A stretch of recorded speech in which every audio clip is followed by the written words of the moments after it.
Alright guys, so welcome to another beer review where I've actually got a little bit more of a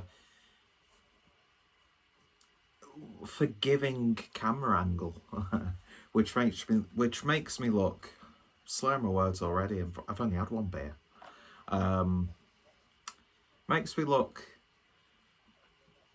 a tiny bit slimmer than it usually would, although it doesn't because I'm just obese and I've come to accept that I'll never look good in wearing just a t-shirt until I change the error of my greedy ways. But at least I can laugh about it. But yes, so we've got something that should be a little bit special. Did a bit of a chicken wing there for you. Don't know if that's the correct term for that arm movement. But yeah, when I saw this beer on social media, it sounds so fucking when you say that. But yeah, I knew this was pretty much the reason why I made, or one of the primary reasons why I made an order with Vocation. Plus, there were some beers that I've wanted to try for ages, which I know some of them are available in supermarkets, but can I be fucked to go into the supermarkets with these restrictions that we have? I know it's a sort of necessary evil, but it's so tedious. And when you've got people who just don't give a shit barging past you and like standing over your shoulder, that's the international gesture for standing over your shoulder, by the way. It's like, I can't be fucked. I don't want to wear a mask around a supermarket. I will do, obviously, but do you know what I mean? So I made a nice order from Vocation, and pretty much every beer has been fantastic. But when I saw that this beer existed, I was like, I have to order it. So this is part of the, well, it's a barrel-aged collab, and obviously Vocation in collaboration. Nice little bit of alliteration. Is that alliteration? I can't remember. Who the fuck? It's like, why is maths important in schools when we invented the calculator a fuck ton of years ago? Do you know what I mean? It's like these kids get all stressed about the GCSEs, and it's just like, mate, not that I'm calling a kid doing his GCSEs mate, because that's a very questionable relationship that's there. Where's this going, by the way? But yeah, it's like, if you do shit in your GCSEs, you can still have a prosperous life. So don't fret about it. And stop putting pressure on these kids about GCSEs. Yeah, it's great if you do really good, and it gives you maybe a little bit of a step up, but there's a secret out there, and it's called apprenticeships. But yeah, well, Vocation sort of ties in nicely with that discussion, doesn't it? But yeah, so this is a collaboration with the wonderful Pomona Island, and this is the Imperial Mocha, which is a chocolate, hazelnut, and coffee Imperial Stout. So brewed in collaboration with our friends from Pomona Island, this rich Imperial Stout combines notes of hazelnut and chocolate with coffee from Arionia and Peniza. Now, are they regions in a country, or is that a sort of a coffee house that's regional to either Vocation or Pomona? I will do my research after shooting this review, and I'll put any relevant information down below. So this is aged in bourbon barrels. The added depth and complexity of this luxurious Imperial is best enjoyed slowly. Don't think that's going to happen. 12.4% ABV. Nice, simple artwork there. And yeah, I've been hearing a lot of people complain about how sweet this beer is. And it's like, did you read what was on the label? Anyway, I've not had a barrel-aged Imperial Stout for quite a while, to be honest. And oh my god, look at that. That is pouring beautifully. We'll get it all in. Fuck it. You only live once. Twice or 3 times if you're lucky. But then you're actually really unlucky if you're in a situation where you've actually had to literally live 2 or 3 times. Unless you're a cat, of course. Then, you know, you're only a third of the way there through your lifeline. But what the fuck is going on in this review? Give a slow turn so you can actually see the artwork on the glass. Which, well, the only connection is Pomona are out of Salford, I believe. But then again, you know, Manchester, Salford, not the same thing. But look at that. Looking absolutely nice. What a description. That was absolutely nice. But yeah, that looks oily. It was pouring like engine oil. And yeah, that's going to stain the glass. Head dissipated. Well, I don't even think a head was generated in the pouring of this beer, but that is looking pretty damn special. Jet black. So let's give it a little bit of a swirl and a sniff, see what we get. Oh my god, that is lovely.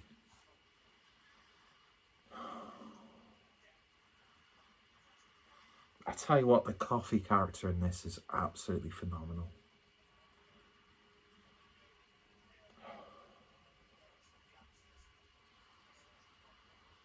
Oh, there's like a warm sensation you get from that coffee note.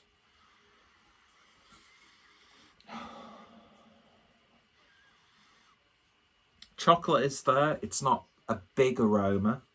It's all about the coffee with this. Get a slight hint of that bourbon, not too much, and I've noticed there's drips on the bed. From the beer. I don't sleep in my own filth. Although I might do after this.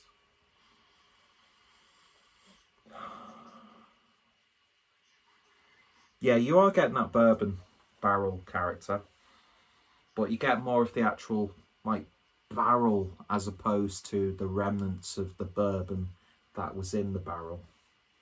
So it's nowhere near boozy. There's no booziness at all in this. You get a little bit of Nutella in there as well from the hazelnut. Getting a little bit of an ashtray aroma, which if you're a smoker, that's not an offensive aroma. Oh, it smells so good. It smells warm. It's warming the cockles. Anyway. But will it make my cockles and muscles go alive, alive, oh? Let's find out. Cheers, folks.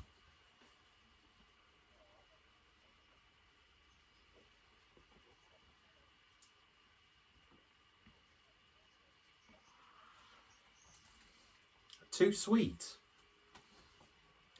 No fucking way. I don't know why that's a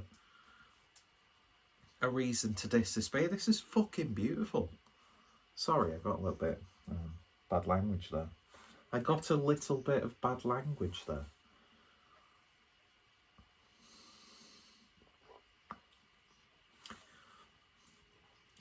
First thing, you get a subtle barrel-aged character.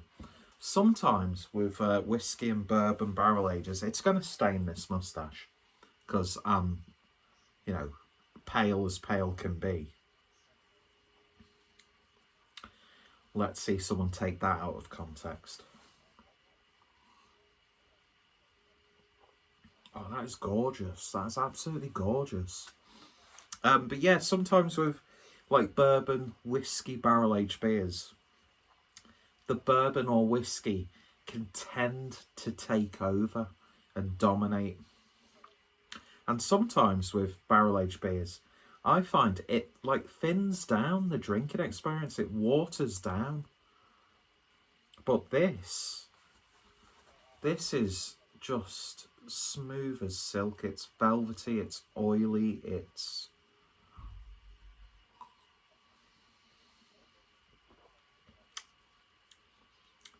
more chocolate on the flavour as opposed to the nose. That'd be a good name for a beer podcast. You know, to compete with the 10 fucking billion podcasts out there which seem to always reference other half. No hate to other half, I love other half.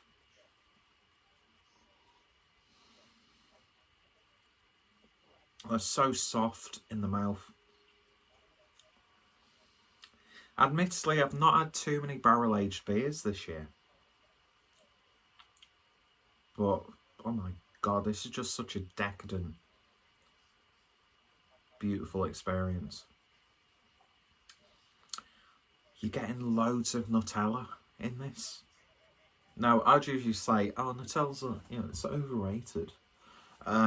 Which I do think it is. I think fundamentally, Nutella is an overrated product.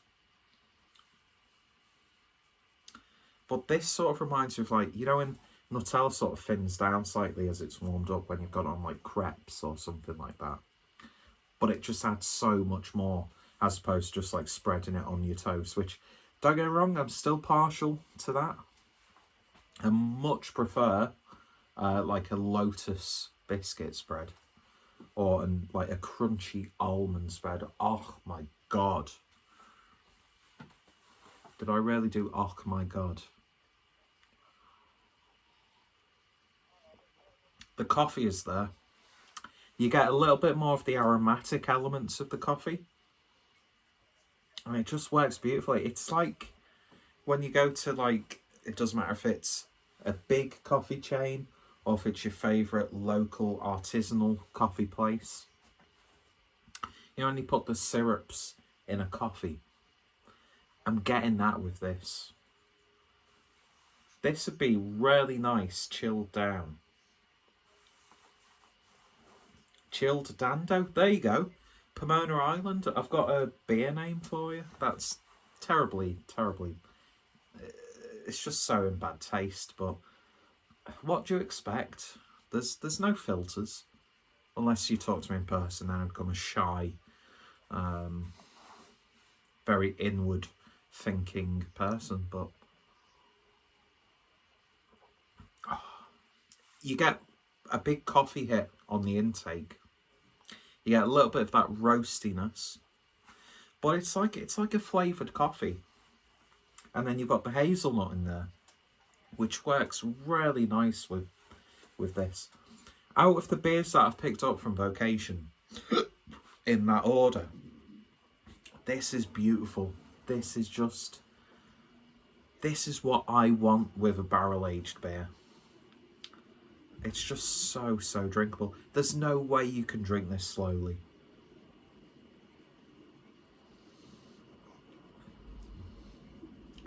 It's got like a sort of like an ice cream syrup.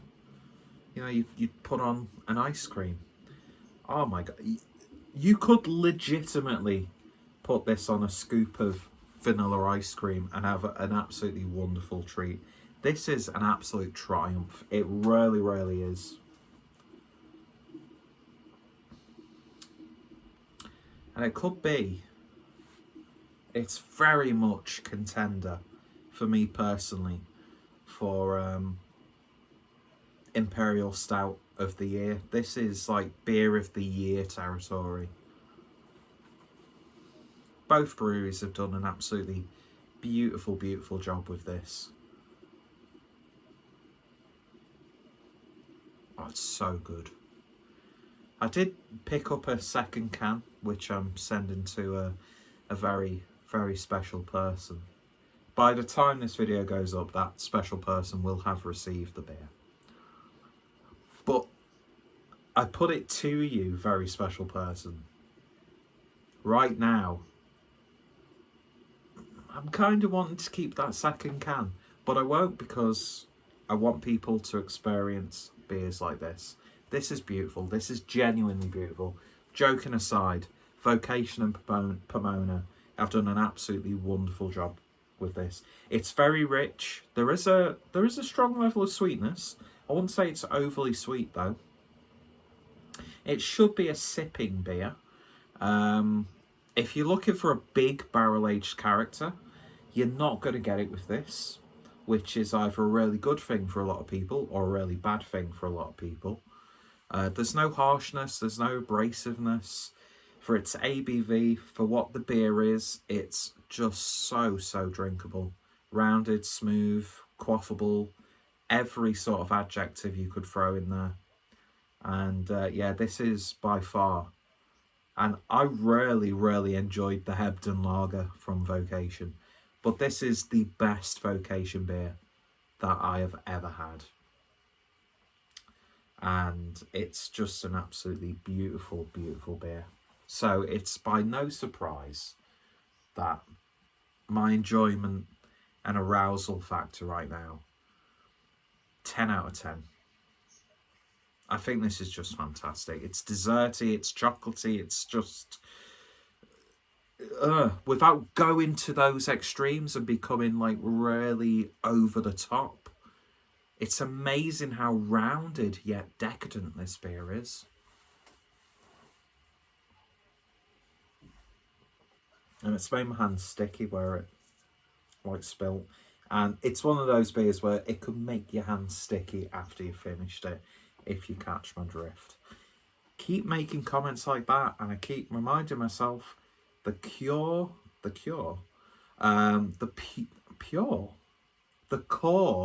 range of your viewers are middle-aged men. So I shouldn't make any sexual references, because that's fucking weird, because I'm not into that. Anyway, but yeah, this is a beautiful beer. Both breweries should be very proud of themselves for coming up with this. I can kind of see people being a bit put off by how rich and sweet it is, but I don't think it's that sweet. You've got melted chocolate, you've got coffee, you've got Nutella, and then you've got a little bit of like a vanilla woodiness coming from the barrel. And it's the subtlety of it, which I think is what makes this beer stand out. And yeah, I need to really wash my hands because they are really sticky. And it's very sticky in the mouth. That's what she said. As a coffee lover, I think this is beautiful as well. There's always a bias when there's coffee and beer. Let's not beat around the bush. So yeah, 10 out of 10 from me. Beautiful beer. Beer of the year contender. It's got to be hard this year. Considering with what's going on, I think breweries have brewed some of the best beers in the UK that we've had. I mean, even for the last 2-3 years, we've had just exceptional beers, widely available, and with this awful situation that we find ourselves in, where breweries are falling under, pubs are closing permanently, bars are shutting down, people's livelihoods are forever at risk. But I tell you what, the quality of beer in 2020 from not only the UK, but I'm going to give a big shout out. And I'm not a Brexiteer either, really. The coffee character on the intake of this beer is just beautiful. It really is. I'll have to look into the actual coffee they've used for this, because I'm always on the hunt for really good coffee, because I love coffee. Probably drink a bit too much coffee. How many times can I say coffee in the next 30 seconds? I think people are wanting me to fuck coffee. Lee Mack reference there, of course. But yeah, beautiful stuff. Go check out Vocation. Go check out Pomona. Check out the web shops. Support breweries like this. I mean, it's all well and good saying like support local, which I think you should do. But when you've got breweries, I mean, just support anyone who does stuff good And even if they're not, even if they're a little bit like average or subpar, you know, throw the money to them. Just give them a chance. My hand is literally sticking to the glass. But yeah, this is beautiful stuff. I've gushed on for way too long. I'm in the middle of a stream. They're probably thinking, where the fuck is Peter gone? Oh, he's probably done one of his reviews. But yeah, this is an absolute triumph. Go check it out if you haven't done so already. And yeah, beautiful, beautiful stuff. 10 out of 10. If you've tried it, let me know your thoughts, opinions down below. And I shall hopefully see you next time for another less winded review. Cheers, folks. You all take care. Stay safe and keep drinking good beer. That's someone's tagline, and I need to find out whose it is. So I'm sorry.